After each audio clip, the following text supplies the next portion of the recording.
Welcome, everybody.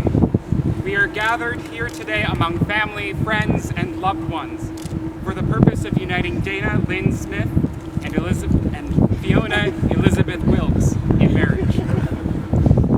Seeing you all here together reminds me of all the different sorts of life events that bring people together in love and support. We gather for births and deaths, for graduations and going away parties. But there's something different about a wedding. When you think about it, weddings are rather miraculous. These two people have found someone they actually want to spend the rest of their life with. Someone to share their happiest celebrations and their most vulnerable moments. Someone to travel with, and someone to feed them chicken soup when they're homesick. In today's world, where we see married people all around us, it is often easy to forget just how bizarre it is to find that special person who is willing to put up with you forever. I spent a lot of time trying to come up with something profound to say today about Dana and Fiona. But there's a good reason I'm an economist and not a poet. Everything I wrote sounded like a cheesy fortune cookie. So I won't say anything profound. But as I was racking my brain for something to say, I did think of something that rang true for me. Dana and Fiona are like a Reese's peanut butter cup. And not just because they like dessert. Each of them is a complete person with their own personality, interests, and quirks. We love them each on their own for the flavor they bring to life. And when Dana and Fiona are together, they do not lose their individuality to each other, but complement each other and bring out dimensions in each other that aren't there on their own. Together, Dana and Fiona are fully peanut butter and fully chocolate and fully delicious. I am also reminded that we are not here in a vacuum. Just as Dana and Fiona are here to commit to each other, we are all gathered to commit to them our love and support.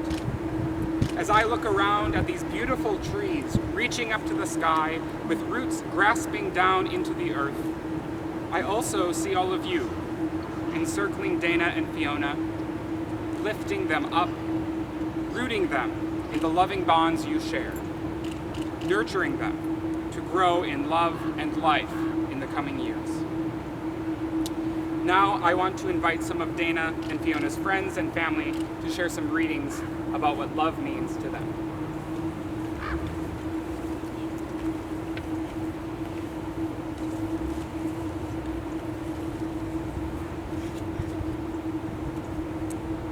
Calvin.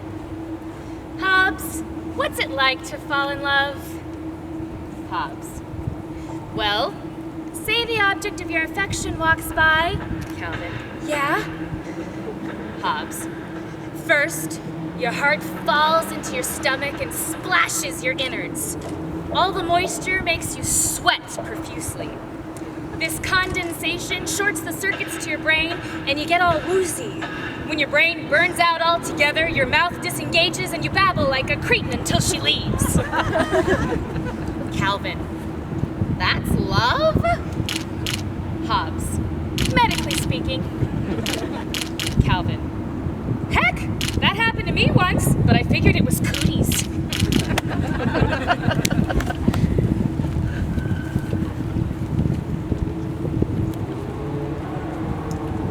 Love is a temporary madness. It erupts like volcanoes and then subsides. And when it subsides, you have to make a decision. You have to work out whether your roots have so entwined together that it is inconceivable that you should ever part. Because this is what love is. Love is not breathlessness.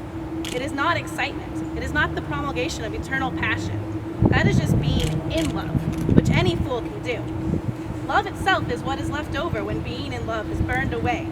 And this is both an art and a fortunate accident. Those that truly love have roots that grow towards each other from underground. And when and when all the pretty blossom have fallen from their branches, they find that they are one tree and not two.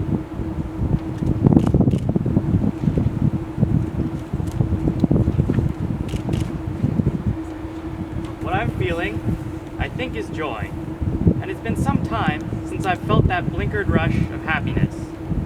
This might be one of those rare events that lasts, one that'll be remembered and recalled as months and years wind and ravel. One of those sweet, significant moments that leaves a footprint in your mind. A photograph couldn't ever tell its story. It's like something you have to live to understand.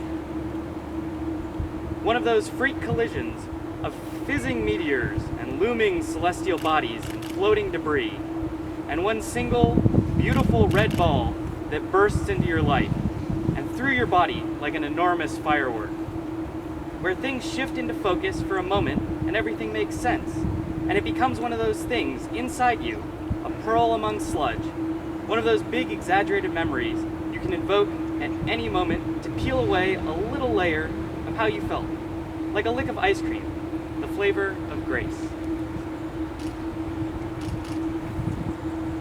You know what I'm thankful for? Having met you. And Nutella. I thought I was normal until I met you. Then I realized we're both pretty weird. And I like that about us. I want to grow old with you because of all the weird stuff we do now, we'll be super cute when we're older. And everyone will be like, oh, look at those old people chasing ducks and throwing bread everywhere. That's super cute. I don't like when you're not around, because when you're not around, all the fun seems to go away. And I love fun. It's one of my favorite things ever. Even though I see you all the time, I still miss you a whole bunch. I don't want to say that I have separation anxiety when you're gone, but I'd be a lot happier if you just never left. I can never stay mad at you, mostly because I have too many things that I want to tell you. You're one of the few people who understand the pure joy in doing absolutely nothing. I really like that you get my sarcasm because it's in advanced form and not everyone gets it. Sometimes I feel like you're the only person who truly understands my irrational excitement over certain things. Not only would I catch a grenade for you, but I'd also toss it back. Nobody throws a grenade at you and gets away with it. Sometimes it's just like, I'm so over people today.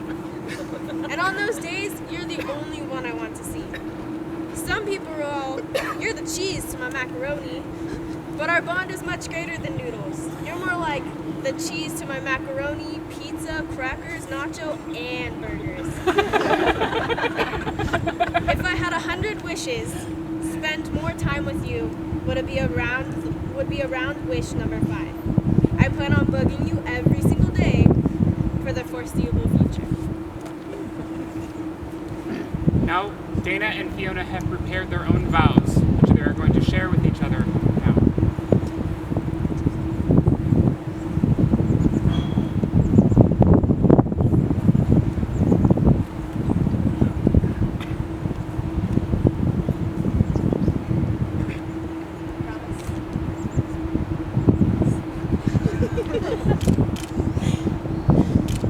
I promise to be your best friend, even when I'm angry and hungry and tired. I promise to try to communicate openly and honestly with you, even when it's scary. I promise to support you on your worst days and celebrate with you on your best. I promise to listen to your advice and even occasionally take it. I promise to create a life for us of unexpected and strange adventures. Most importantly, I promise to love you.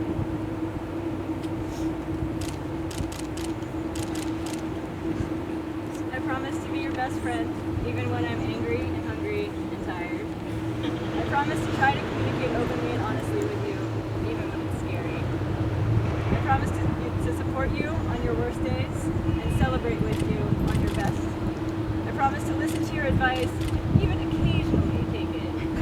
I promise to create a life for us full of unexpected and strange adventures.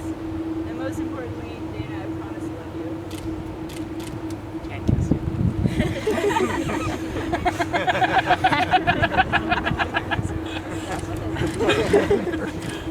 Dana, do you take this person, Fiona Elizabeth Wilkes, to be your lawful wedded wife? I do.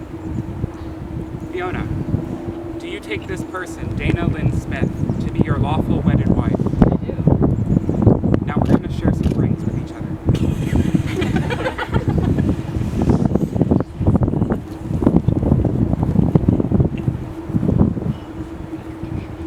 Dana, please place this ring on Fiona's finger as a symbol of your everlasting vows.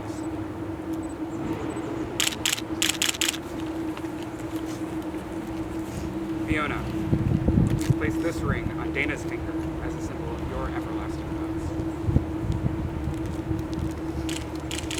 Now, by the virtue of the authority vested in me as Deputy Commissioner of Civil Marriages for the County of Alameda, I now pronounce you married under the laws of the state of California.